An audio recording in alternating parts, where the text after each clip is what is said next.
সোমবার রাতে ইসরায়েল অধিকৃত অঞ্চলের আকাশে দেখা গেল খুবই অদ্ভুত দৃশ্য।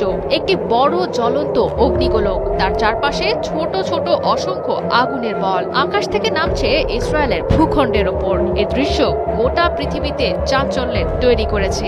এরপরই জানা গেছে ইরান এমন এক মিসাইল ব্যবহার করেছে যার ক্ষমতা যেমন অবিশ্বাস্য তেমন মারাত্মক।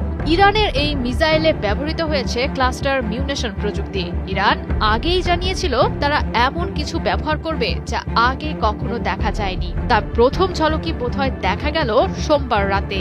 এ ধরনের মিসাইল ঠেকানোর সক্ষমতা প্রচলিত এয়ার ডিফেন্স সিস্টেমের খুবই কম। ইসরায়েলও পারেনি ঠেকাতে।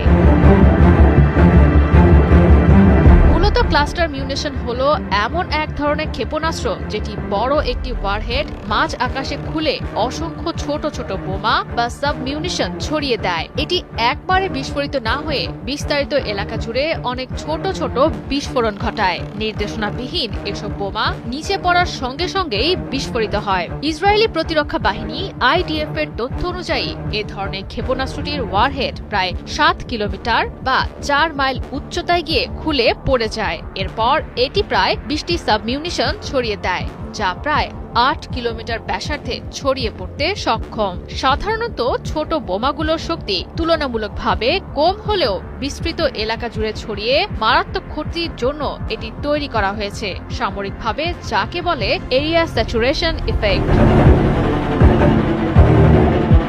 সোমবারের আঘাতকে কেন্দ্র করে অনলাইনে ছড়িয়ে পড়া একটি ভিডিও ফুটেজে মধ্য ইসরায়েলের আকাশে দেখা মেলে ক্লাস্টার মিউনিশন ক্ষেপণাস্ত্রের। ইসরায়েলি গণমাধ্যমে প্রকাশিত তথ্য অনুযায়ী ক্ষেপণাস্ত্রটি হামলায় ধসে পড়েছে অন্তত 4টি অ্যাপার্টমেন্ট ভবন। ধারণা করা হচ্ছে আশেপাশের একটি আশ্রয় কেন্দ্র ভেদ করে ক্ষেপণাস্ত্রটি ঢুকে পড়েছে।